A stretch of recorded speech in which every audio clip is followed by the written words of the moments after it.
So what would be some options that we could offer our friends to do instead of plank pose if they're not weight bearing on wrists and shoulders? They can do it on the wall. Tabletop position would be the first one, okay?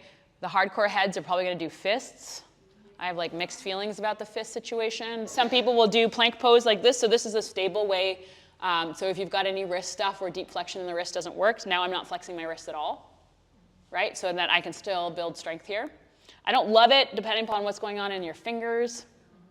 But if people do fists, I leave it. I don't offer it as an option personally, but if they do it, I'm like, may the force be with you, okay?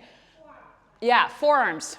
On forearms, if we're okay with weight bearing on the shoulders, but not on the wrists, then forearm plank, okay? Great. Tabletop position. You can still do a lot in tabletop position. They can also do tabletop on fingertips where more weight's in the knees than it is in the hands. So I wouldn't come super far forward. So if you want people to keep the shape and not necessarily work on the strengthening aspect of it, because this is when you have to like choose between, are you doing this to move into something else, or are we going to do a lot in plank pose? If we're doing a lot in plank pose, then I would be like, go to the wall, or here's some other things you can do. You can lie down on your back and do core strengthening. Here's couple core strengthenings that you can do to strengthen your core. If that's what if we're going to do like chaturanga push-ups or things like that, then do leg lifts or switch leg, like get them to lie on their back, do some core work, so they're not doing any weight bearing, but still strengthening and building heat. So that you're choosing, or yeah, go to the wall. But if we're going to be there just for a breath and we're doing something else, then I would do tabletop or dolphin, right? Forearms on the ground, okay? So the alignment on this, I'll just kind of go through it quickly because I want to focus more on you guys doing it than us coming into it. Is very much the shape is, this is downward dog, just with the hips lower versus higher.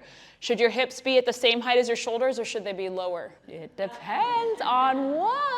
This is true, Nikki. What does it depend on? Yeah, I know, we're near the end, so that's why I was like, the saturation shouldn't, sorry about that, Nikki, but you called it out and then I was ready. Okay, so if your knees are off the ground, your pelvis is at the same height as your shoulders. If your knees are on the ground, your pelvis is lower than your shoulders.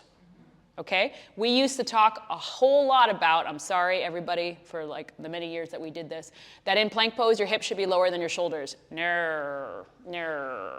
We've discovered that that is not the way to do it, so that if your hips are lower than your shoulders, it's really hard to actually engage your mid-back.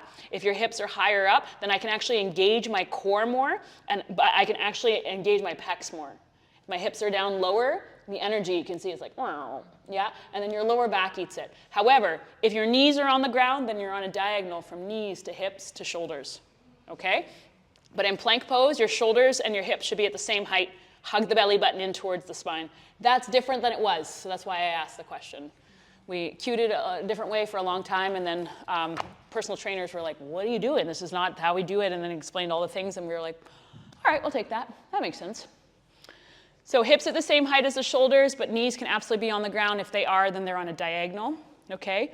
And then what are some of the verbal cues that we give to people in plank pose to get them to engage more, specifically in the front body? Press the mat away from you. Good. Yep. Should your shoulders be on your back in this pose and down? No. We used to cue that. That's why I'm asking. We don't do that anymore. Shoulders actually are away from the spine, not towards the spine. When they draw the shoulder blades towards the spine, you're collapsing and your pecs actually can engage.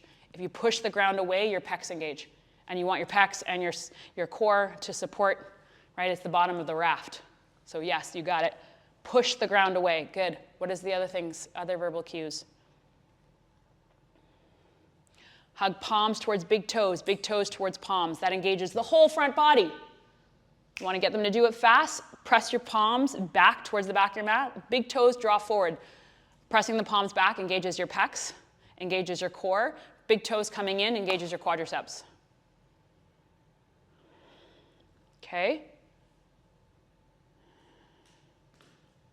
So what you're seeing Clara doing right here, I'm just going to talk it through because you're going to do it with each other, and I don't want you to be too tired for this, is I have